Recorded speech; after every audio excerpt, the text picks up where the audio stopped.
Master প্ল্যানে রাঙার কাছে ধরা পড়লো ছদ্মবেশী বৃন্দা।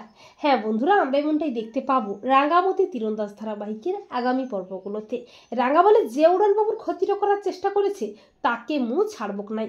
অপরদিকে বৃন্দা আয়ের সাথে হাত মিলিয়ে চক্রান্ত করতে থাকে রাঙাকে শেষ করতে। বৃন্দা বলে যেভাবেই হোক ন্যাশনাল চ্যাম্পিয়নশিপের আগে রাঙাকে শেষ করতেই হবে।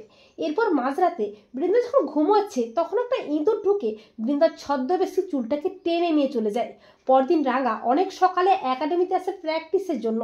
একাডেমির দরজা বন্ধ থাকায় ছদ্মবেশী অবিনাশরূপী বৃন্দাকে ডাকাডাকি করে দরজা খোলার জন্যে।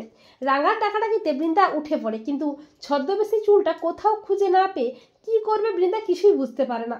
রাঙা বলে অবিনাশটার আবার কি হলো যে দরজাটা খুলছে না, শরীর টরীর খারাপটা হলো নাকি, মুখে একবার দেখবো ভেতরটাতে গিয়ে।